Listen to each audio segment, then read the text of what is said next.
Naturally land പിടിച്ചെടുക്കുമ്പോൾ എല്ലാവർക്കും താല്പര്യമുണ്ട് അവർക്ക് ഏറ്റവും നല്ല പോർഷൻ കിട്ടണം. കാരണം ഇവർ കന്നുകാലി വളർത്തുന്നവരായിരുന്നു. ഇനിയും കൃഷി തുടങ്ങാൻ പോകാനുള്ള പ്ലാനായിരുന്നു. കേരളത്തുകാരായ നമുക്കറിയാമല്ലോ, നല്ല ഫെർട്ടൈലായിട്ടുള്ള ഭൂമി കിട്ടണം എന്നെല്ലാവരും ആഗ്രഹിക്കും. പ്രത്യേകിച്ച് ഭൂമി ഡിവൈഡ് ചെയ്യുമ്പോൾ ഒരു കുടുംബത്തിലേത് ദൈവം വെച്ച നായകനായ യോശുവ അത് ഓരോ ഗ്രൂപ്പിനും അവരവർക്ക് വേണ്ട രീതിയിൽ ഡിവൈഡ് ചെയ്ത് കൊടുത്തായിട്ട് കാണുന്നു. എന്നാൽ അതിൽ ഒരു കാര്യം നാം മനസ്സിലാക്കേണ്ടത്, അങ്ങനെ വിഭാഗിച്ചു കൊടുത്തതിൽ എല്ലാ പോർഷൻസ് ഒന്നും അവർ കൈവശമാക്കിയില്ലായിരുന്നു. അത് പ്രത്യേകം നാം ശ്രദ്ധിക്കണം. അത് കുറേയേറെ അവർ ആക്കിക്കഴിഞ്ഞത് ഡിവൈഡ് ചെയ്തു. അത് ഡിവൈഡൊക്കെ ചെയ്തെങ്കിലും കുറേ പോർഷൻ ഇനി അവർ ഫൈറ്റ് ചെയ്തെടുക്കേണ്ടതുണ്ടായിരുന്നു. അത് അവരെ ആ ചുമതല ഏൽപ്പിച്ചിട്ടാണ് യോശുവ കടന്നു പോകുന്നത്. എന്നാൽ അത് അവർ ചെയ്തില്ല എന്ന് നമ്മൾ കാണുന്നു. ആ നാടുകളിലുള്ള ആളുകൾ അവിടെ തന്നെ പാർത്തതായിട്ടും, അങ്ങനെ പാർത്തു കഴിഞ്ഞാൽ അവർ നിങ്ങളെ മോഹിപ്പിക്കും എന്ന് ദൈവവചനം പറഞ്ഞതുപോലെ തന്നെ യോശുവയുടെ ഗ്രന്ഥത്തിലും യോശുവ പോയി കഴിഞ്ഞ് ന്യായാധിപന്മാരുടെ ഗ്രന്ഥത്തിൽ നാം കാണുന്നു. ഇന്ന് 21-ാം നൂറ്റാണ്ടിലുള്ള നമുക്ക് ഈ പുസ്തകത്തിൽ നിന്ന് എന്ത് ലെസൺസ് ലഭിക്കുന്നു എന്ന് ചോദിച്ചാൽ, നമുക്കിതിൽ നിന്ന് ധാരാളം പാഠങ്ങൾ ലഭിക്കുന്നു. അതിലെ ഏറ്റവും വലിയ പാഠമാണ് നമ്മൾ എന്നാൽ വിട്ടെന്ന് പറഞ്ഞ പല കാര്യങ്ങൾ രൂപം മാറി മറ്റ് പല രൂപങ്ങളിൽ ഇന്നും നമ്മുടെ മധ്യേ ഉണ്ട്. അതിലെ ഒരു ബെസ്റ്റ് എക്സാമ്പിളാണ് ഇന്ന് ബഹുജന മാധ്യമങ്ങളിൽ നമ്മൾ കാണുന്ന ഈ ഊതി വീഴ്ത്തൽ, അതുപോലെ തന്നെ പരിശുദ്ധാത്മാവിൻ്റെ പേരിലുള്ള നൃത്തം, കൊര, ഛർദിൽ, പ്ലസ് എന്തെല്ലാം രീതിയിലുള്ള പെർവേർഷൻസാണ്. അതെല്ലാം ഇന്ന് പരിശുദ്ധാത്മാവിൻ്റെ പേരിൽ നമുക്ക് കാണാൻ സാധിക്കും. പ്ലീസ് റിമെമ്പർ, ഇതെല്ലാം നമ്മൾ വിട്ടിട്ട് വന്ന കാര്യങ്ങളാണ്. ഫോർ എക്സാമ്പിൾ, ഊതി വീഴ്ത്തൽ എന്ന് പറഞ്ഞു കഴിഞ്ഞാൽ അത് പൂർണ്ണമായിട്ടും പൈശാചികമായിട്ടുള്ള ഒരു പ്രവർത്തനമാണ്. സാത്താൻ്റെ ആരാധന, സാത്താൻ്റെ ദൂതന്മാരുടെ ആരാധന നമ്മൾ വിട്ടുകഴിഞ്ഞതാണ്. എന്നാൽ ഇന്നും പല പ്രീച്ചേഴ്സ് അത് ചെയ്യുന്നുണ്ട്. ആൻഡ് ക്രമേണ പല വേർപാട് വിശ്വാസികൾ അതിൻ്റെ നെറ്റിൽ വീഴുന്നുണ്ട്. ഓ ബ്രദറെ, ഞാൻ എൻ്റെ കണ്ണുകൊണ്ട് കണ്ടതാണ്, അപ്പോൾ അത് തെറ്റ് എങ്ങനെ പറയാൻ സാധിക്കത്തില്ല. എൻ്റെ ഒരു ചോദ്യം, കണ്ണും കൊണ്ട് കാണുന്നത് എല്ലാം ശരി എന്ന് പറയാൻ സാധിക്കുമോ? ഒരു മദ്യപൻ മദ്യപിച്ച് ഏറ്റവും അശ്ലീലമായിട്ടുള്ള തെറി വിളിച്ചുകൊണ്ട് റോഡിൽ കൂടെ കടന്നു പോകാൻ ഞാൻ കണ്ണും കൊണ്ട് കണ്ട അതുകൊണ്ടത് ശരിയാകുന്നു? നമ്മുടെ മുൻപിൽ ഒരു ആക്സിഡൻറ്റ് നടക്കുന്നു, ആ ആക്സിഡൻറ്റ് കണ്ണുകൊണ്ട് കണ്ടതുകൊണ്ട് നീതീകരിക്കാൻ സാധിക്കുമോ? സോ ഈവൻ നമ്മുടെ സംസാര രീതി പോലും ഒരു വിഷയത്തെ തിരുവെഴുത്തിൻ്റെ വെളിച്ചത്തിൽ അനലൈസ് ചെയ്യുന്നതിന് പകരം മുദ്രാവാക്യങ്ങൾ അല്ലെങ്കിൽ സ്ലോഗൻസ് ഉപയോഗിച്ച് നാം നമ്മുടെ ആത്മീയ ജീവിതത്തെ ഗൈഡ് ചെയ്യുന്ന ആ രീതിയിൽ നമ്മളായിട്ടുണ്ട്. സോ ഈ പുസ്തകത്തിന് വലിയ സിഗ്നിഫിക്കൻസ് ഉണ്ട്. ഒരു മിസ്റ്റേക്ക് ഇവിടെ ഉണ്ട്. അതോടൊന്ന് ഓർപ്പിച്ചു പോകേണ്ടത് ആവശ്യമാണ്. നമ്മുടെ പല പാട്ടുകൾ സ്വർഗവും കനാനും തമ്മിൽ തുലനം ചെയ്യുന്നു. കനാൻ സ്വർഗത്തിൻ്റെ ഒരു റെപ്രസെൻറ്റേഷൻ ആണെന്ന് പല പാട്ടുകളിലുണ്ട്. അത് തെറ്റായൊരു റെപ്രസെൻറ്റേഷനാണ്. കനാനിൽ അവരുമുണ്ടായിരുന്നു, വിജാതീയരും ഉണ്ടായിരുന്നു. സ്വർഗത്തിൽ അങ്ങനെ ഒരു കാര്യമില്ല. കനാൻ അവർ ഓരോ ഏരിയ യുദ്ധം ചെയ്ത് അവർ പിടിച്ചെടുക്കേണ്ടത് ആവശ്യമായിരുന്നു. സ്വർഗത്തിൽ അങ്ങനെ ഒരു കാര്യമില്ല.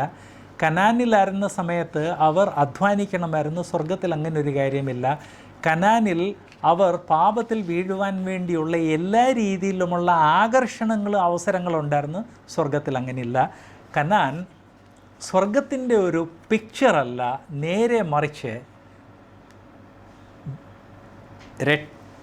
വിടുതൽ പ്രാപിച്ച് ദൈവം പ്രോമിസ് ചെയ്ത ആ ജീവിതത്തിലോട്ടുള്ള പ്രവേശനത്തെ കാണിക്കുന്നു. ക്രിസ്തീയ ജീവിതത്തെയാണ് ഇന്ന് അത് കാണിക്കുന്നത്. കനാനിലുണ്ടായിരുന്ന എല്ലാ കാര്യങ്ങളും ഇന്ന് നമ്മുടെ ക്രിസ്തീയ ജീവിതത്തിൽ നമുക്ക് ഒരു ലെസൺ ആയിട്ടിരിക്കട്ടെ.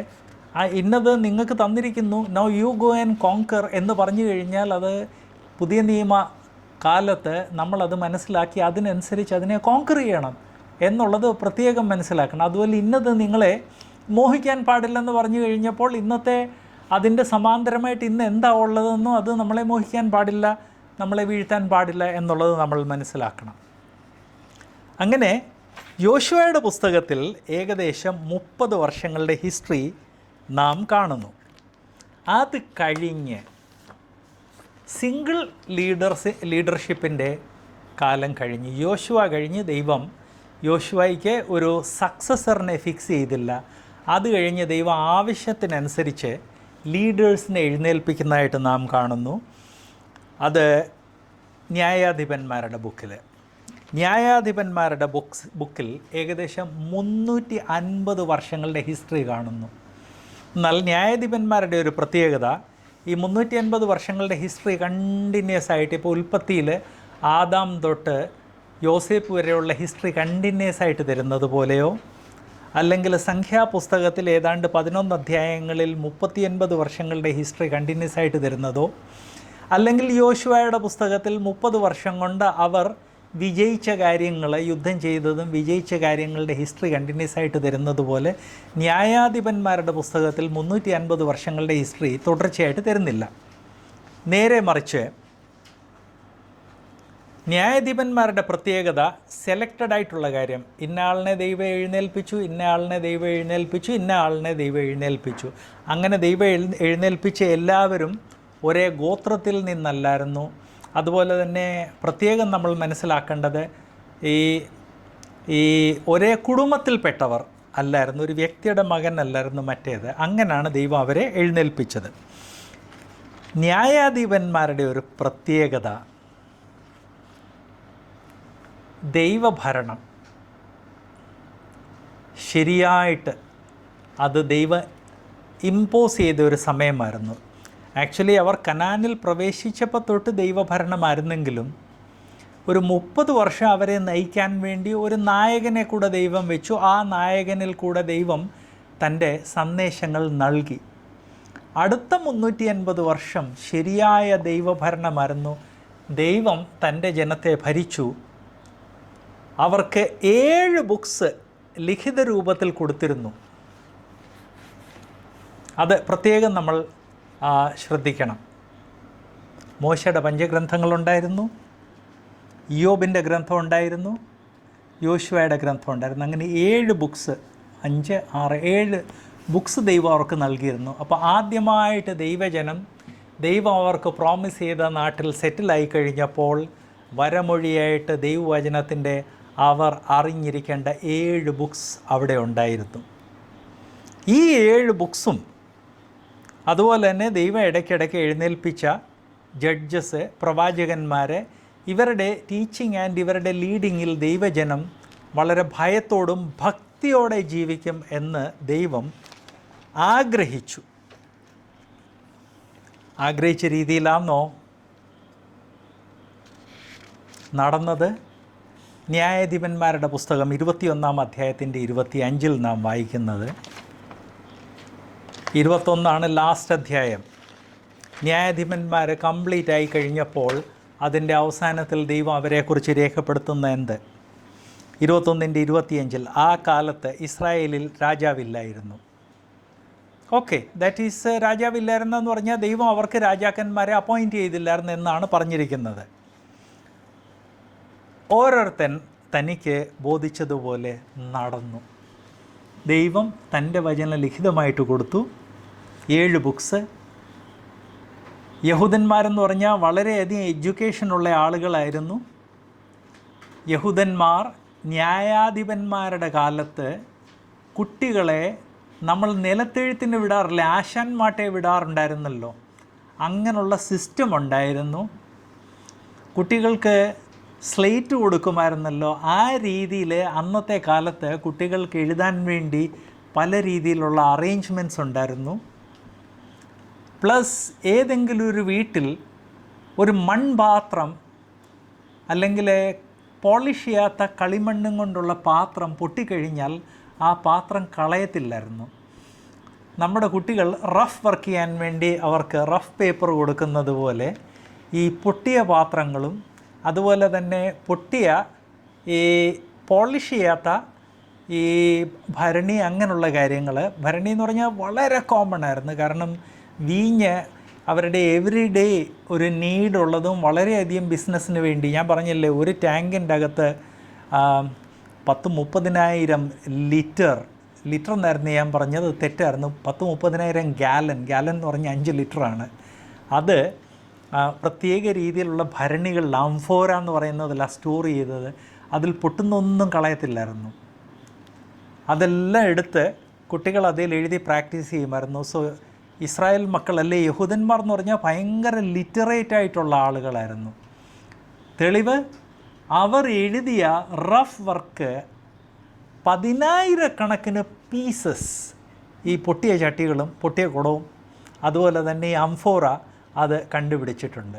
അതിൽ നിന്ന് മനസ്സിലാക്കുന്നത് നമ്മൾ ഇന്ന് കുട്ടികളെ പഠിപ്പിക്കുന്നത് പോലെ സംഖ്യ, പട്ടിക, കാലണ്ടർ, ഗ്രാമർ ഇതെല്ലാം പഠിപ്പിക്കുമായിരുന്നു. സോ അത്രയും ലിറ്ററേറ്റ് ആയിട്ടുള്ള ഒരാൾ, ധാരാളം ഈ മൃഗങ്ങളെ വളർത്തുന്ന ആളുകളായതുകൊണ്ട് ധാരാളം തോല്, സ്വന്തം നാട്ടിൽ സെറ്റിലായി, അത് കല്ലും കൊണ്ടുള്ള ഭവനങ്ങളിൽ വസിക്കുന്നതിൻ്റെ കാരണം കൊണ്ട് പുസ്തകങ്ങൾ പ്രിസർവ് ചെയ്ത് വെക്കുവാൻ വേണ്ടി ധാരാളം ഫെസിലിറ്റി, പ്ലസ് ഈ ശാസ്ത്രിമാർ അവരുടെ ഇടയ്ക്ക് നമ്പേഴ്സ് കൂടി തുടങ്ങി. അപ്പം കോപ്പി ചെയ്യാൻ വേണ്ടി ശാസ്ത്രിമാർ, ഒരു സമൂഹത്തിന് ആത്മീകമായിട്ട് ജീവിക്കാൻ പര്യാപ്തമായ എല്ലാ കാര്യങ്ങളും ദൈവം അവർക്ക് നൽകി.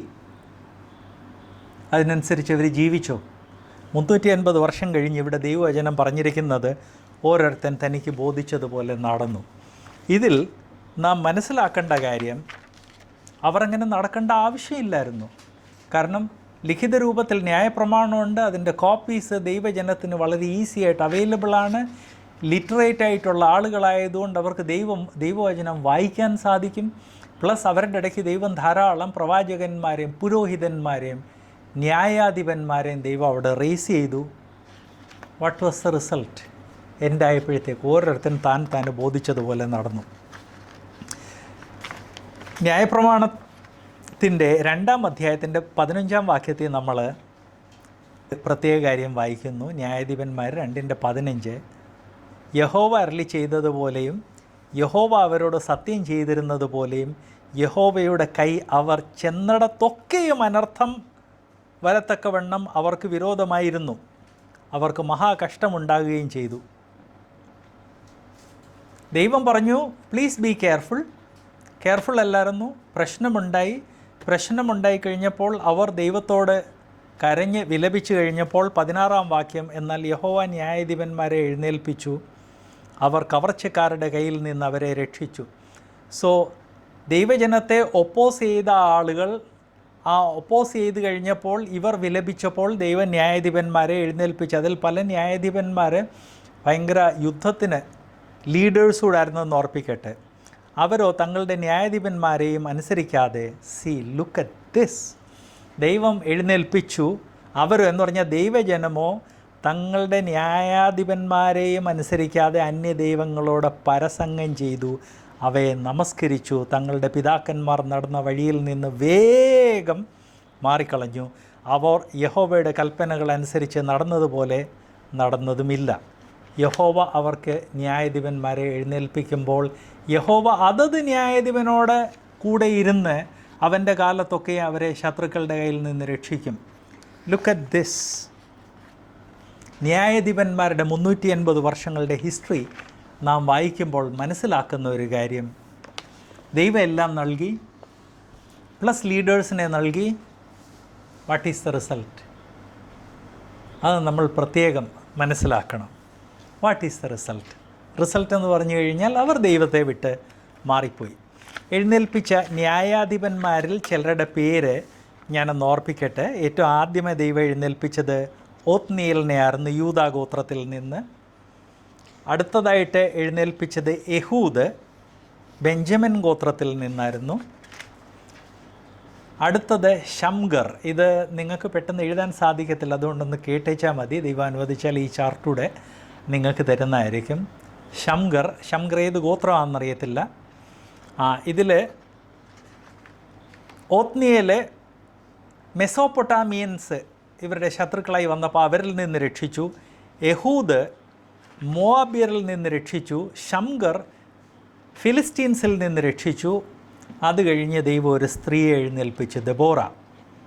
എഫ്രൈം ഗോത്രത്തിലെ ദെബോറ ആ കനാനൈറ്റ്സ്, ആ നാട്ടുകാരുടെ ഓപ്പറേഷനിൽ നിന്ന് അവരെ രക്ഷിച്ചു. പിന്നെ അപ്പോൾ ദെബോറയുടെ പേര് ഇന്നും ആളുകൾ വളരെ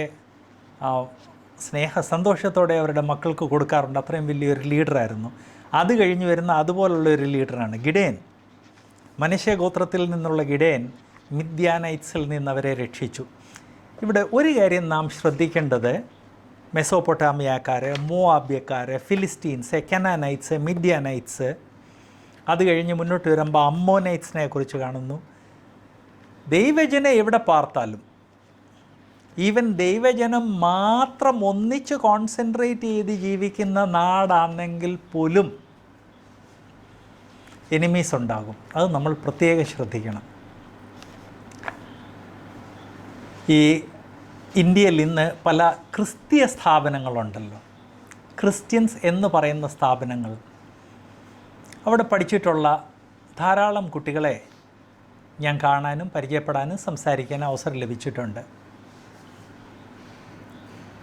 അതിൽ നിന്നൊരു കാര്യം മനസ്സിലായത്, ഈവൻ ക്രിസ്ത്യൻ പേരുള്ള സ്ഥാപനങ്ങൾ പോലും പലപ്പോഴും ക്രിസ്തീയ വിശ്വാസത്തെ അപ്ഹോൾഡ് ചെയ്യുന്നില്ല. നേരെ മറിച്ച് നമ്മൾ ഓർക്കും, കുട്ടിയെ ക്രിസ്ത്യൻ കോളേജിലോട്ട് വിട്ടു, ചെങ്ങന്നൂർ ക്രിസ്ത്യൻ കോളേജിൽ വിട്ടു, അല്ലെ ഇന്നടത്ത് ക്രിസ്ത്യൻ കോളേജിൽ വിട്ടു, ഇനി അവൻ്റെ ലൈഫ് വളരെ വിശ്വസ്തയോടെ നയിക്കാൻ എല്ലാം ഉണ്ട്. നോ, കനാനിൽ തന്നെ അവർക്ക് പലവിധ ശത്രുക്കൾ ഉണ്ടായിരുന്നത് പോലെ തന്നെ നാം ഈവൻ ഒരു ക്രിസ്ത്യൻ ഇൻസ്റ്റിറ്റ്യൂഷനിൽ പോയി പഠിക്കുവാണെങ്കിൽ പോലും നമ്മുടെ വിശ്വാസത്തെ വെല്ലുവിളിക്കാൻ വേണ്ടി അവിടെ ആളുകൾ ഉണ്ടാകും. നിങ്ങൾക്ക് തോന്നിയെന്നിരിക്കും, ഒരു ബൈബിൾ സ്കൂളിൽ പോയി കഴിഞ്ഞാൽ അവിടെ വളരെ സ്പിരിച്വലായിട്ടുള്ള അറ്റ്മോസ്ഫിയർ ആയിരിക്കും. നോ, ഒരു തെറ്റിദ്ധാരണയാണ്. ബൈബിൾ സ്കൂളിൽ മറ്റുള്ള സ്ഥലങ്ങളെക്കാൾ വളരെയധികം നല്ല അനുകൂല സാഹചര്യം ഉണ്ടായിരിക്കും എന്നുള്ളത് സത്യമാണെങ്കിലും ഈവൻ ബൈബിൾ സ്കൂൾസിൽ പോലും അവിടെ പോകുന്ന ഒരു യുവാവിനെ അല്ലെ യുവതിയെ അവരുടെ വിശ്വാസത്തിൽ നിന്ന് തെറ്റിക്കുവാൻ വേണ്ടി ധാരാളം പ്രാക്ടീസസ് ഉണ്ടാകും, ധാരാളം വ്യക്തികളുണ്ടാകും എന്നുള്ളത് മനസ്സിലാക്കണം. അതുകൊണ്ട് നാം നമ്മുടെ മക്കളെയൊക്കെ ഓരോ സ്ഥാപനങ്ങൾ വിട്ടു കഴിഞ്ഞാൽ ഇനിയും വറിയൊന്നുമില്ല എന്ന് ചിന്തിക്കരുത്. ഇന്ന് വരെ അവരെ ഗൈഡ് ചെയ്യാനുള്ള അവസരം ദൈവം നമുക്ക് തന്നിരിക്കുന്നു. അന്ന് വരെ നാം കണ്ടിന്യൂസ് ആയിട്ട് അവരെ ഓപ്രസ് ചെയ്യാതെ അവരെക്കുറിച്ച് അന്വേഷിക്കുകയും അവരെ എല്ലാ രീതിയിൽ ഗൈഡ് ചെയ്യുകയും ചെയ്യണം എന്നുള്ള കാര്യം ഞാൻ ഓർപ്പിക്കട്ടെ. എനിക്ക് പേഴ്സണലി അറിയാവുന്ന കാര്യമാണ്. വളരെ ആത്മീക സമർപ്പണമുള്ള പല കുട്ടികൾ ഇന്ന് പിന്മാറ്റത്തിൽ ജീവിക്കുന്നു. ബൈബിൾ സ്കൂളിൽ പോയതാ, പേരൻസ് ബൈബിൾ സ്കൂളിൽ വിട്ടതാണ്. പേരൻസ് ഓർത്തു ബൈബിൾ സ്കൂളിൽ ചെന്ന് കഴിഞ്ഞ് ഇനി വളരെ നല്ലതായിരിക്കും. എന്നാൽ ബൈബിൾ സ്കൂളിൽ നാം മറക്കാൻ പാടില്ലാത്ത കാര്യം, അവരുടെ കൂടെയുള്ള കുട്ടികൾ എല്ലാവരും സ്പിരിച്വലായിരിക്കണമെന്നില്ല, സാറുമാരെല്ലാവരും സ്പിരിച്വലായിരിക്കണമെന്നില്ല. അപ്പോൾ അൺസ്പിരിച്വലായിട്ടുള്ള വെറും ജഡത്താൽ നയിക്കപ്പെട്ട സാറുമാരുടെ കാരണം കൊണ്ട് എത്രയോ ബൈബിൾ സ്കൂൾസിൽ കുട്ടികളെ പിരിച്ചുവിട്ടിട്ടുണ്ട്. എനിക്ക് പേഴ്സണലി അറിയാവുന്ന പല കേസസ് ഉണ്ട്. അങ്ങനെയുള്ള കുട്ടികൾ പലർ വേർപാട് സമൂഹത്തിൽ ബൈബിൾ സ്കൂളിൽ പോയി പഠിക്കാൻ പോയി കഴിഞ്ഞ് അവിടുന്ന് ഡിസ്മിസ് ചെയ്ത് വീട്ടിൽ വന്നു കഴിയുമ്പോൾ വാട്ട് ഈസ് ഹിസ് സിറ്റുവേഷൻ? സഭ അവനെ ആക്സെപ്റ്റ് ചെയ്തില്ല, വീട്ടുകാരെ ആക്സെപ്റ്റ് ചെയ്തില്ല. അങ്ങനെ പിന്മാറ്റത്തിൽ പോയ പല കേസസ് എനിക്കറിയാം. ഇതൊക്കെ അൺഫോർച്ചുനേറ്റ് ആയിട്ടുള്ള, നടക്കാൻ പാടില്ലാത്ത കാര്യമാണ്, എന്നാൽ നടന്നുകൊണ്ടിരിക്കുന്നു എന്നുള്ള കാര്യം നാം മറക്കരുത്. സോ വിശ്വാസികളായ നാം ഒരിക്കലും നമ്മെക്കുറിച്ചും നമ്മുടെ മക്കളെക്കുറിച്ചും ഓവർ കോൺഫിഡൻസിലിരിക്കരുത്. ഒരു ക്രിസ്ത്യൻ സ്ഥാപനത്തിലോട്ടല്ലേ വിട്ടത്, ഇനിയും കുഴപ്പമൊന്നും സംഭവിക്കത്തില്ല എന്ന് ചിന്തിക്കരുത്. അത് ചിന്തിക്കാൻ കാരണമില്ല. ഹിസ്റ്ററി നമ്മെ ഓർപ്പിക്കുന്നത്, പഴയ നിയമത്തിലെ ഹിസ്റ്ററി ആണെങ്കിലും പുതിയ നിയമത്തിലെ ഹിസ്റ്ററി ആണെങ്കിലും, ദൈവജനം എവിടെ പാർക്കുന്നു അവിടെ ബഹുവിധ ശത്രുക്കൾ അവർക്കുണ്ടാകും ഇവർ ചെന്ന് കനാനിൽ സെറ്റിലായി. കനാനിൽ ഏറ്റവും പവർഫുള്ളായിട്ടുള്ള ഒരു സമൂഹമായിരുന്നെങ്കിലും മെസോപ്പൊട്ടാമിയക്കാർ അവരെ ആദ്യം എതിർത്തു, മോവാബ്യർ എതിർത്തു, ഫിലിസ്റ്റീൻസ് അവരെ എതിർത്തു, കനാനൈറ്റ്സ് അവരെ എതിർത്തു, മിദ്യാനൈറ്റ്സ് അവരെ എതിർത്തു, അമ്മോനൈറ്റ്സ് അവരെ എതിർത്തു. അതല്ലാതെ 5 or 6 എണ്ണം ദൈവവചനത്തിൽ അത് ഏത് ഗ്രൂപ്പാണ് അവരെ എതിർത്തതെന്ന് പറയുന്നില്ല, എന്നാൽ എതിർത്തായിട്ട് നാം കാണുന്നുണ്ട്. സോ ഒരു ക്രിസ്തീയ വിശ്വാസി ഈ ലോകത്തിൽ എവിടെ പോയി ജീവിച്ചാലും എവിടെ പോയി പാർത്താലും പൂർണ്ണമായിട്ട് അവന് സമാധാനം ഉണ്ടാകത്തില്ല. അവൻ്റെ വിശ്വാസത്തെ എന്നും ആളുകൾ വെല്ലുവിളിക്കുമെന്ന് മാത്രമല്ല, അവൻ്റെ വിശ്വാസത്തെ ഇല്ലാതാക്കാൻ നോക്കും. അവനെ ഏതെങ്കിലും രീതിയിൽ അവൻ്റെ വിശ്വസ്തതയിൽ നിന്ന് അകറ്റാൻ നോക്കും. ആ വിശ്വസ്തത അവൻ വിട്ടുമാറുന്നില്ലെങ്കിൽ അവനെ നശിപ്പിക്കാൻ നോക്കും. ഈവൻ വേണ്ടി വന്നു കഴിഞ്ഞാൽ അവനെ കൊല്ലുവാൻ വേണ്ടി പോലും ശ്രമിക്കും എന്നുള്ളത് ദൈവജനം ഒരിക്കലും മറക്കരുത്. ഈ പുസ്തകം 380 വർഷത്തെ ഹിസ്റ്ററി രേഖപ്പെടുത്തുന്നത് കൊണ്ട് നമുക്ക് തന്നെ മനസ്സിലാക്കാവുന്നതാണ്, ഒരു എഴുത്തുകാരനെ കൊണ്ട് എഴുതാവുന്ന കാര്യമല്ല. ഇത് ശമൂവേലാണ്. ഇസ്രായേലിൻ്റെ അല്ലെങ്കിൽ യഹൂദന്മാരുടെ ഓറൽ ഹിസ്റ്ററിയിൽ നിന്ന് നാം മനസ്സിലാക്കുന്നത് ശമൂവേലാണ് ഈ ഗ്രന്ഥം രചിച്ചത്. കാരണം ന്യായാധിപന്മാരിൽ ഏറ്റവും അവസാനം ദൈവം എഴുന്നേൽപ്പിച്ചത് ശമൂവേലായിരുന്നു. ശിംശോൻ, അത് കഴിഞ്ഞ് ശമൂവേൽ. യഹൂദന്മാർക്ക് എല്ലാ കാര്യങ്ങളും ഡീറ്റെയിൽ ആയിട്ട് എഴുതി വെക്കുന്ന ഒരു സ്വഭാവം ഉണ്ടായിരുന്നതുകൊണ്ട് ഈ 380 വർഷങ്ങളുടെ ഹിസ്റ്ററി ലിഖിത രൂപത്തിൽ യഹൂദന്മാർ പ്രിസർവ് ചെയ്തു. ഒന്നിലധികം ആളുകൾ അത് പ്രിസർവ് ചെയ്തെന്ന് നമുക്ക് മനസ്സിലാക്കാം. പരിശുദ്ധാത്മാവിൻ്റെ ഗൈഡൻസിനനുസരിച്ച് ഈ പ്രിസർവ് ചെയ്ത ഹിസ്റ്ററിയുടെ അടിസ്ഥാനത്തിൽ ശമൂവേൽ അത് കംപ്ലീറ്റ്ലി കമ്പൈൽ ചെയ്തതായിട്ട് നമുക്ക് കാണാൻ സാധിക്കും. ഈ 380 വർഷങ്ങളിൽ ദൈവജനത്തിൻ്റെ ഇടയ്ക്ക്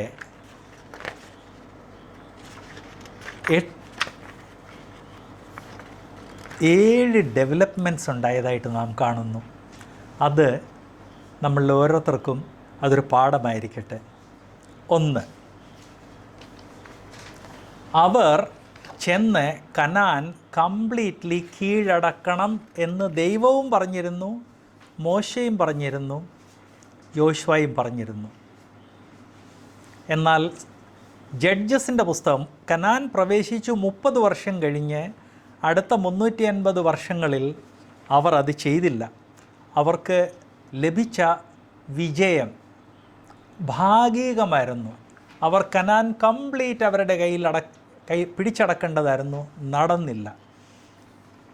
അങ്ങനെ അവരുടെ ജീവിതത്തിൽ ദൈവം അവരിൽ നിന്ന് പ്രതീക്ഷിച്ച എല്ലാ കാര്യങ്ങളിലും അവർക്ക് വിജയം ലഭിക്കാത്തതിൻ്റെ കാരണം, ശ്രമിക്കാത്തത് കൊണ്ടാണ് ഞാൻ ഓർപ്പിക്കട്ടെ, വിജയം ലഭിക്കാത്തതിൻ്റെ കാരണം കൊണ്ട് അവർക്ക് മറ്റൊരു കാര്യം ചെയ്യേണ്ടി വന്നു. ഇത് ദൈവജനം ഇവിടുന്ന് വേണം ശ്രദ്ധിക്കേണ്ടത്. കാരണം ഇത് നമ്മുടെ എല്ലാവരുടെയും ആത്മീയ ജീവിതത്തിൽ ആപ്ലിക്കബിളാണ്. അവർ തോൽപ്പിക്കേണ്ടവരെ തോൽപ്പിച്ച് അവരെ അവിടുന്ന് മാറ്റിക്കളയാൻ ശ്രമിക്കാത്തതിൻ്റെ കാരണം കൊണ്ട് രണ്ടാമത്തെ സ്റ്റേജ് നാം കാണുന്നത് ശത്രുവിൻ്റെ കൂടെ ഒന്നിച്ച് ആ നാട്ടിൽ പാർക്കേണ്ടി വന്നു. ഒരു ചോദ്യം വരുന്നത്, ദൈവജനം മാത്രമുള്ള ഗ്രൂപ്പ്സിൽ ജീവിക്കണം എന്നാണോ തിരുവെഴുത്ത് പഠിപ്പിക്കുന്നത്? അല്ല. ദൈവജനം മാത്രം പാർക്കുന്ന കോളനീസിൽ ജീവിക്കണമെന്നല്ല ദൈവവചനം പഠിപ്പിക്കുന്നത്. എന്നാൽ ദൈവവചനം ഒരു കാര്യം വ്യക്തമായിട്ട് പറയുന്നുണ്ട്, വിശ്വാസികൾക്ക് പാടില്ലാത്ത കാര്യങ്ങളെ അവർ നിയന്ത്രിച്ച് അവരുടെ ജീവിതത്തിൽ നിന്ന് പുറന്തള്ളണം. അങ്ങനെ പുറന്തള്ളിയില്ലെങ്കിൽ നാമും നമ്മുടെ വിശ്വാസവും നമ്മുടെ വിശ്വാസത്തെ എതിർക്കുന്ന ഫിലോസഫിയും എല്ലാം കൂടെ ഒന്നിച്ച് ജീവിക്കും. ഒരു ഉദാഹരണം പറഞ്ഞാൽ, എനിക്ക് ടി വി ഇല്ല, അതുകൊണ്ട് സ്പെസിഫിക് ഉദാഹരണങ്ങൾ പറയാൻ സാധിക്കത്തില്ല. എന്നാൽ നമ്മുടെ ഇടയ്ക്ക് ടി വി ഉപയോഗിക്കുന്ന പലരുണ്ട്. അതിൽ പല ഫാമിലീസ്, നമ്മുടെ ഓൺ അസംബ്ലീസിൽ പല ഫാമിലീസ് അത് വളരെ കർശനമായിട്ട് നിയന്ത്രിക്കാറുണ്ട്. അതെന്തുകൊണ്ട് കർശനമായിട്ട് നിയന്ത്രിക്കുന്നത് എന്ന് ചോദിച്ചു കഴിയുമ്പോൾ അതിൽ പലരും പറയുന്ന ഒരു കാര്യം, ബ്രദറെ ഇന്ന പ്രോഗ്രാം കുട്ടികൾ കാണാൻ പാടില്ല, അത് കണ്ടു കഴിഞ്ഞാൽ വിജാതീയ ഫിലോസഫീസ് വളരെ ആകർഷകമായ രീതിയിൽ അവിടെ പ്രസൻറ്റ് ചെയ്യുന്നുണ്ട്. അത് പ്രസൻറ്റ് ചെയ്യുന്നതിൻ്റെ കാരണം കൊണ്ട് കുട്ടികൾ സ്പോയിലായി പോകാൻ സാധ്യതയുണ്ട്. അതുകൊണ്ട് ഞങ്ങൾ വളരെ കർശനമായിട്ട് നിയന്ത്രിച്ചിട്ടുണ്ട്. What is that? അതുതന്നെയാണ്. കനാനിൽ ദൈവജനവും ദൈവജനത്തിൻ്റെ ശത്രുക്കളും, ആ ശത്രുക്കളെ അവർ അവിടുന്ന് ഒടുക്കി പുറത്താക്കുന്നതിന് പകരം ചെയ്യാത്തതിൻ്റെ കാരണം കൊണ്ട് ശത്രുക്കൾ ഒന്നിച്ച് ജീവിച്ചു. ആൻഡ് ഫൈനലി ആ കോ എക്സിസ്റ്റൻസ്, അത് എൻ്റെ റിസൾട്ടുണ്ട്. ഇതുപോലെ തന്നെ ഇന്ന് ഒരു മാധ്യമം എന്നുള്ള ഞാനൊരു ഉദാഹരണമായിട്ട് പറഞ്ഞതന്നേ ഉള്ളൂ. മാധ്യമങ്ങളിൽ നമുക്ക് പാടില്ലാത്ത ഫിലോസഫീസ് നമ്മുടെ വീടുകളിൽ പ്രവേശിക്കാൻ അനുവദിച്ചു കഴിഞ്ഞാൽ ക്രമേണ അതിന് റിസൾട്ട് ഉണ്ടാകും. അത് ആക്ച്വലി ഇങ്ങനെ സൈദ്ധാന്തികമായിട്ട് പറഞ്ഞു പോയി കഴിഞ്ഞാൽ പെട്ടെന്നത് മനസ്സിലാകത്തില്ല. അതുകൊണ്ട് ഒരു ഉദാഹരണം പറയട്ടെ. നിങ്ങളെല്ലാം പല ഭവനങ്ങളിൽ നിന്ന് വന്നവരാണ്.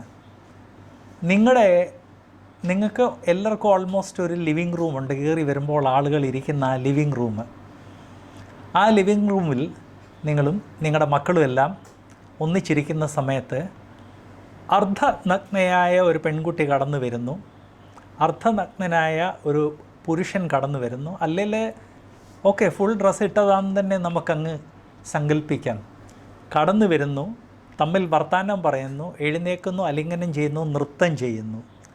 നിങ്ങളുടെ ലിവിങ് റൂമിൽ അത് സമ്മതിക്കുമോ? ഇല്ല. ഇൻഫാക്റ്റ് അവർ നിങ്ങളുടെ ലിവിങ് റൂമിൽ പ്രവേശിക്കാൻ പോലും നിങ്ങൾ സമ്മതിക്കത്തില്ല. എന്നാൽ നാം സമ്മതിക്കുന്നുണ്ടോ ഇല്ലയോ? അനിയന്ത്രിതമായിട്ട് ടെലിവിഷൻ കുടുംബങ്ങളിൽ അനുവദിക്കുന്ന ആളുകൾ അത് അനുവദിക്കുന്നുണ്ട്. കാരണം ടെലിവിഷനിൽ ഇങ്ങനെയുള്ള നൃത്തങ്ങൾ ധാരാളമുണ്ട്. ചില പ്രോഗ്രാംസ് പണ്ടുണ്ടായിരുന്നു, അതിൽ അൺമാരീഡായിട്ടുള്ള ബോയ്സും അൺമാരീഡായിട്ടുള്ള ഗേൾസും തമ്മിലുള്ള പാട്ടും ഓട്ടവും മരത്തിൻ്റെ ചുറ്റിനുമുള്ള ആ ഓട്ടവും അതെല്ലാം കാണിക്കുമായിരുന്നു. എവിടെയാണ് കാണുന്നത്? ലിവിങ് റൂമിൽ. ലിവിങ് റൂമിൽ ഒരു പുരുഷനും സ്ത്രീയും കയറി വന്ന് അങ്ങനെ ബിഹേവ് ചെയ്യുകയാണെങ്കിൽ നമ്മൾ പെട്ടെന്ന് കൊങ്ങയ്ക്ക് പിടിച്ചവരെ പുറത്താക്കും. എന്നാൽ ടെലിവിഷനിൽ വന്നു കഴിഞ്ഞാൽ അത് സാരമില്ലെന്നും പറഞ്ഞ് അത് ഇഗ്നോർ ചെയ്യും. അത് ഇരട്ടി ഡേഞ്ചറസ് ആണ്. കാരണം നാം ഏത് കാര്യത്തെ കാണുന്നു, ഏത് കാര്യം കാണാൻ നമ്മുടെ കുട്ടികളെ അനുവദിക്കുന്നു, അത് പാടില്ലാത്ത കാര്യങ്ങൾക്കുള്ള എതിര് കുറയ്ക്കുന്നു. ഗ്രാജ്വലി അത് ആ റെസിസ്റ്റൻസിനെ കുറയ്ക്കുന്നു. അത് പ്രത്യേകം നാം മനസ്സിലാക്കണം. അതിൻ്റെ ഒരു ബെസ്റ്റ് ഉദാഹരണം ഞാൻ പറയട്ടെ. 1960കളിൽ ഇന്ത്യയിൽ 60കളിലും 70കളിലും ഇന്ത്യയിൽ ചില അശ്ലീല മാഗസീൻസ് ഉണ്ടായിരുന്നു. ആ അശ്ലീല മാഗസീൻസൊക്കെ ഈ മാഗസീൻസ് വിൽക്കുന്ന കടക്കാരെ ഏറ്റവും പുറകിലൊക്കെ തൂക്കിയിട്ട് അവരുടെ സ്പെഷ്യൽ കസ്റ്റമേഴ്സ് വരുമ്പോൾ മാത്രമേ അവർക്ക് കൊടുക്കത്തുള്ളായിരുന്നു. അതുപോലെ പ്രൊട്ടക്റ്റഡ് ആയിരുന്നു. 2000 ആയപ്പോഴത്തേക്ക് ആ അശ്ലീല മാസികകളിൽ ഒളിച്ചു വെച്ചിരുന്ന പടങ്ങളേക്കാൾ അശ്ലീലമായ അഡ്വർടൈസ്മെൻ്റാണ് ഇന്ന് കോമൺ മാഗസീൻസിൽ വരുന്നത്. കോമൺ മാഗസീൻ എന്ന് പറഞ്ഞാൽ ഏതൊക്കെയെന്ന് നിങ്ങൾ ചോദിച്ചെന്നിരിക്കും. Reader's Digest, India today, VK, outlook, ഇങ്ങനെയുള്ള മാഗസീൻസിൽ. ഇൻഫാക്റ്റ് എൻ്റെ കയ്യിലൊരു ഫയലുണ്ടായിരുന്നു ഈ ലീഡേഴ്സിൻ്റെ ട്രെയിനിങ്ങിന് വേണ്ടി. ആ ഫയൽ അങ്ങോട്ട് കൊടുത്തിട്ട് ഇതിൽ കാണുന്ന എല്ലാ അഡ്വർടൈസ്മെൻറ്റിൽ നിന്നെടുത്തായിരുന്നു. ഇതിൽ കാണുന്നതിൽ ഏതൊക്കെ അശ്ലീല മാസികകളിൽ നിന്നെടുത്തു, ഏതൊക്കെ നിങ്ങളുടെ വീട്ടിൽ വരുന്ന മാസികകളിൽ നിന്നെടുത്തെന്ന് ഞാൻ ചോദിക്കുമായിരുന്നു മീഡിയയെക്കുറിച്ച് ക്ലാസ് എടുക്കുമ്പോൾ. അപ്പോൾ ഏതാണ്ട് 25 പടങ്ങളുള്ളതിൽ അവർ 24 പടങ്ങൾ അത് അശ്ലീല മാസികകളിൽ നിന്ന് കട്ട് ചെയ്തതാണെന്നും 25ാമത്തേത് അത് ഏതോ വീട്ടിൽ നമ്മളെല്ലാം വായിക്കുന്ന മാസികകളാണെന്ന് പറയുമായിരുന്നു. സർപ്രൈസിംഗ്ലി നമ്മൾ വായിക്കുന്ന മാസികയിൽ നിന്നാണെന്ന് അവർ പറയുന്ന പടം അത് ഒരു അശ്ലീല മാസികയിൽ നിന്ന് കട്ട് ചെയ്തെടുത്തതാണ്. ബാക്കി 24 കോമൺ നമ്മുടെ വീടുകളിൽ വരുന്ന മാസികകളിൽ നിന്ന് എടുത്തതാണ്. അതുപോലെ അശ്ലീലമായി കഴിഞ്ഞു. സോ നിങ്ങൾ ചോദിച്ചെന്നിരിക്കും ജോൺസൺ ബ്രദറെ, അപ്പം ജോൺസൺ ബ്രദർ അശ്ലീല മാസിക വായിച്ചു. നമുക്കുള്ള ഒരു അസുഖമാണ് പ്രത്യേകിച്ച് മലയാളികൾക്കും വേർപാടുകാർക്കും ഒരു സാർ ഒരു കാര്യം പറഞ്ഞു കഴിഞ്ഞാൽ ആ പറയുന്നതിൽ നിന്നുള്ള പ്രിൻസിപ്പിൾ അത് പഠിക്കുന്നതിന് വേറെ അപ്പോൾ സാറ് വായിച്ചല്ലേ അപ്പോൾ എനിക്കും വായിക്കാമല്ലേ, ആ രീതിയിലാണ് നമ്മൾ ചിന്തിക്കുന്നത്. പ്ലീസ് റിമെമ്പർ വൺ തിങ്, ഞാൻ വായിച്ചോ ഇല്ലയോ എന്നുള്ളതല്ല, എനിക്കതെങ്ങനെ ലഭിച്ചെന്നുള്ളതല്ല. ഞാൻ റീഡേഴ്സ് ഡൈജസ്റ്റ് വായിക്കാറുണ്ട്, ഇന്ത്യ ടുഡേ വായിക്കാറുണ്ട്, വായിച്ചപ്പോൾ അതിൽ നിന്ന് കട്ട് ചെയ്തതാണ്. ബട്ട് ഞാൻ പറയാൻ ആഗ്രഹിച്ച കാര്യം, ഗ്രാജ്വലി മാധ്യമങ്ങളിൽ കൂടെ നമ്മുടെ മനസ്സിൽ കടന്നു വരാൻ പാടില്ലാത്ത രീതിയിലുള്ള ആശയങ്ങൾ കടന്നു വരുന്നുണ്ട്. അതുതന്നെയാണ് കനാലിൽ നടന്നത്. അവർ ഇവരെ പുറത്താക്കണമായിരുന്നാക്കിയില്ല. അപ്പം ഒന്ന്, അവരെ പുറത്താക്കിയില്ല. രണ്ട്, പുറത്താക്കാത്തതിൻ്റെ കാരണം കൊണ്ട് ഇവർ ഒന്നിച്ച് ജീവിച്ചു തുടങ്ങി. ഒന്നിച്ച് ജീവിച്ചു കഴിയുമ്പോൾ കുറച്ചൊക്കെ ഗിവ് ആൻഡ് ടേക്ക് ഉണ്ടാകും, അത് നമ്മൾ മനസ്സിലാക്കണം. അപ്പോൾ ആദ്യമേ ഇവരെ പുറത്താക്കിയില്ല. നമ്പർ 2, കോ എക്സിസ്റ്റൻസ്, ഒന്നിച്ചവർ സഹജീവികളായിട്ട് അവിടെ ജീവിച്ചു. കുറച്ച് കഴിഞ്ഞപ്പോൾ സഹകരണം തുടങ്ങി, കോഓപ്പറേഷൻ തുടങ്ങി. യഹൂദന്മാർക്ക് ബിസിനസ്സിന് വേണ്ടി അവരെ വേണം, അവർക്ക് യഹൂദന്മാരെ വേണം. അങ്ങനെ കോഓപ്പറേഷൻ തുടങ്ങി. ആ കോഓപ്പറേഷൻ്റെ അതിൻ്റെ ഏറ്റവും പീക്കിലെത്തിയത് നമ്മൾ എസ്രാ നെഹമ്യാവിൽ കാണുന്നുണ്ട്. അവിടെ ദേവാലയത്തിൻ്റെ ഉള്ളിലുള്ള വലിയ ഗോഡൗൺസൊക്കെ സൻബല്ലത്തിനും തോബിയാവിനും ഒക്കെ കൊടുത്തിരുന്നതായിട്ട് നാം കാണുന്നുണ്ട്. സോ മൂന്നാമത്തെ സ്റ്റേജിൽ ശത്രുവുമായിട്ടുള്ള കോഓപ്പറേഷൻ, സഹകരണം തുടങ്ങുന്നതായിട്ട് നാം കാണുന്നുണ്ട്. നാലാമത്തെ സ്റ്റേജ്, അങ്ങനെ സഹകരിക്കാൻ പാടില്ലാത്ത ആളുകളോട് സഹകരിക്കുക. അത് ഇന്നത്തെ ഭാഷയിൽ പറഞ്ഞാൽ കൂട്ടായ്മ പാടില്ലാത്ത വിഷയങ്ങളുമായിട്ടോ വ്യക്തികളുമായിട്ടോ കൂട്ടായ്മ ചെയ്തു കഴിഞ്ഞാൽ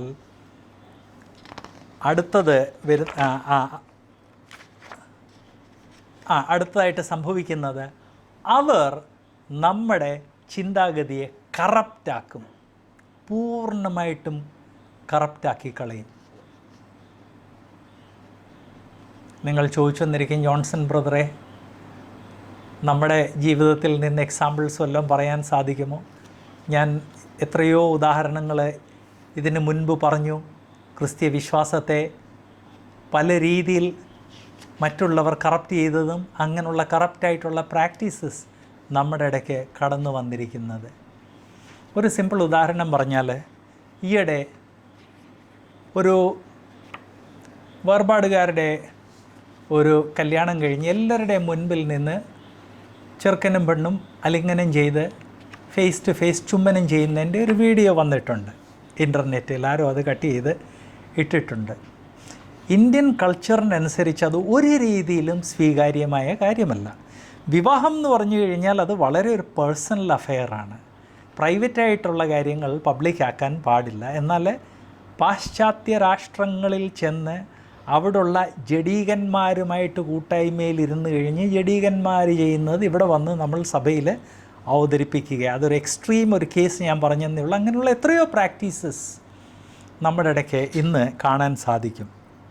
സോ നാലാമത്തെ സ്റ്റേജിൽ നമ്മൾ പുറന്തള്ളാത്ത നമ്മുടെ ശത്രു നമ്മളെ കറപ്റ്റാക്കുന്നു. 5, അങ്ങനെ നമ്മുടെ ജീവിതത്തിൽ സംഭവിക്കുമ്പോൾ ദൈവം അച്ചടക്ക നടപടി എടുക്കുന്നു. ഡിസിപ്ലിൻ, അത് ആവർത്തന പുസ്തകത്തിൽ പറഞ്ഞിട്ടുണ്ടായിരുന്നു. ഇന്നത് ചെയ്തില്ലെങ്കിൽ ഞാൻ ഇങ്ങനെ ശിക്ഷിക്കും. അങ്ങനെ ശിക്ഷിച്ചിട്ടും നിങ്ങൾ മാനസാന്തരപ്പെട്ടില്ലെങ്കിൽ ഞാൻ ഇന്നത് ചെയ്യും, അതിനേക്കാൾ ഹാർഡായിട്ട്. അങ്ങനെ എത്രയോ പ്രാവശ്യം ചെയ്തു കഴിഞ്ഞിട്ടും അവർക്കൊരു മാനസാന്തരം വന്നില്ലെങ്കിൽ ഞാൻ നിങ്ങളെ അടിമകളായിട്ട് ലോകം മുഴുവൻ ചിതറിക്കളയുമെന്ന് ദൈവം പറഞ്ഞു. അത് ന്യായാധിപന്മാരുടെ പുസ്തകത്തിൽ ഓൾമോസ്റ്റ് നമ്മൾ അടുത്തു വന്നിരിക്കുകയാണ്. എന്നാൽ ദൈവം അച്ചടക്ക നടപടി എടുക്കുമ്പോൾ അതിൻ്റെ കൂടെ തന്നെ നാം ദൈവമക്കളായതുകൊണ്ട് ദൈവത്തിൻ്റെ അനുകമ്പ എന്നും നമ്മുടെ കൂടെ ഉണ്ടായിരിക്കും. നാം മക്കളെ ശിക്ഷിക്കുന്നത് അവരെ ഇല്ലായ്മ ചെയ്യാനാണെന്നോ ചുമ്മാതെ വേദനിപ്പിക്കാനാണെന്നോ? നോ. ഞാൻ സ്ട്രിക്റ്റ് ഒരു ഡിസിപ്ലിനേറിയനായിരുന്നു. നിങ്ങളൊക്കെ ചിലപ്പം വാക്കും കൊണ്ടായിരിക്കും നിങ്ങളുടെ മക്കളെ നിയന്ത്രിച്ചത്. ഞാൻ നല്ല ഇലക്ട്രിക്കൽ വയറിൻ്റെ ഒരു പീസും കൊണ്ടായിരുന്നു. അതാവശ്യമായിരുന്നു. അത് ഞാൻ ഒരിക്കലും മറക്കാത്ത ഒരു കാര്യമുണ്ട്. ഞാൻ എൻ്റെ മക്കളെ ശിക്ഷിക്കേണ്ടി വന്നു. വയാറും കൊണ്ട് കയ്യിൽ ഒരെണ്ണം കൊടുത്തു കഴിഞ്ഞപ്പോൾ ഓടി വന്ന് ഡാഡി എന്നും പറഞ്ഞ് എൻ്റെ കാലിൽ തന്നെ കെട്ടിപ്പിടിച്ച് നിന്ന് കരഞ്ഞതായിട്ട്. അപ്പം അത് ഇത്രയും വർഷം കഴിഞ്ഞിട്ട് എനിക്ക് മറക്കാൻ സാധിച്ചിട്ടില്ല. കാരണം അവരെ ഡിസിപ്ലിൻ ചെയ്യേണ്ടത് ആവശ്യമാണ്, അവരെ ചിലപ്പം വേദനിപ്പിക്കേണ്ടത് ആവശ്യമാണ്. അതവരെ ഇല്ലാതാക്കാൻ വേണ്ടിയല്ല, അവരോടുള്ള അനുകമ്പയും കൊണ്ട്, അവരോടുള്ള സ്നേഹത്തിൻ്റെ കാരണം കൊണ്ടാണ്. സോ ദൈവം അച്ചടക്ക നടപടി എടുക്കുമ്പോൾ ദൈവജനം യോശുവയുടെ പുസ്തകത്തിൽ ദൈവത്തോട് തിരിച്ച് വരുന്നതായിട്ട് നാം കാണുന്നുണ്ട്. ദൈവം അവരോട് അനുകമ്പ കാണിച്ച് അവർക്ക് വിടുതൽ നൽകുന്നത് കാണുന്നുണ്ട്. എന്നാൽ പിന്നെയും ഈ പുസ്തകത്തിൽ നാം കാണുന്ന ദൈവം അച്ചടക്ക നടപടി എടുത്ത് അവർക്ക് വേദന ഉണ്ടായിക്കഴിഞ്ഞ് അവർ ദൈവത്തോട് യാചിക്കുമ്പോൾ ദൈവം അവരോട് അനുകമ്പ കാണിക്കും. ദൈവത്തിൻ്റെ അനുകമ്പ ലഭിച്ചു കഴിഞ്ഞപ്പോൾ അതിന് മുൻപുണ്ടായിരുന്നതിനേക്കാൾ അധികം ആത്മീയ വഷളത്വം അവരുടെ ജീവിതത്തിൽ കാണുന്നു. അങ്ങനെയാണ് ഈ 350 വർഷത്തിൻ്റെ അവസാനം ആയപ്പോഴത്തേക്ക് ഓരോരുത്തൻ താൻ ബോധിച്ചതുപോലെ നടക്കുന്നത് ദൈവവചനത്തിൽ നാം കാണുന്നത്.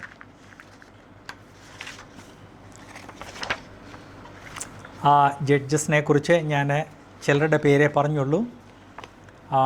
ഗിദെയോൻ കഴിഞ്ഞ് തോല കഴിഞ്ഞ് യായിർ. ഈ മലയാളം പ്രൊനൗൺസിയേഷൻ കുറച്ച് ഡിഫറൻ്റ് ആയിരിക്കും, ഞാൻ ഇംഗ്ലീഷ് അല്ലെ ഹിന്ദി പ്രൊനൗൺസിയേഷൻ്റെ അടിസ്ഥാനത്തിലാണ് പറയുന്നത്. പിന്നെ ഫേമസ് ആയിട്ടുള്ള ഒരു വ്യക്തി യിഫ്താഹിനെ കുറിച്ച് നാം മറക്കാൻ പാടില്ലാത്തൊരു കാര്യമുണ്ട്. യിഫ്താഹാണ് പറഞ്ഞത് ദൈവം വിജയം നൽകുകയാണെങ്കിൽ ആദ്യം കാണുന്ന വ്യക്തിയെ നരബലി ചെയ്യുന്നതായിരിക്കും. വേദപുസ്തകത്തിൽ നിന്ന് കംപ്ലീറ്റ്ലി വിരോധമായുള്ളൊരാശയമാണ്. ദൈവം ഒരിക്കലും നരബലി ആഗ്രഹിച്ചിട്ടില്ല, ഒരിക്കലും അത് ആക്സെപ്റ്റ് ചെയ്യുന്നില്ല. അപ്പോൾ യിഫ്താഹ് അങ്ങനെ എന്തുകൊണ്ട് പറഞ്ഞു? ബിക്കോസ് യിഫ്താഹിൻ്റെയൊക്കെ കാലമായപ്പോഴത്തേക്ക് ദൈവം തൻ്റെ നായകന്മാരെ എഴുന്നേൽപ്പിച്ച ആളുകളുടെ മനസ്സുപോലും വിജാതീയ വിശ്വാസങ്ങൾ കറപ്റ്റ് ചെയ്തിരുന്നു.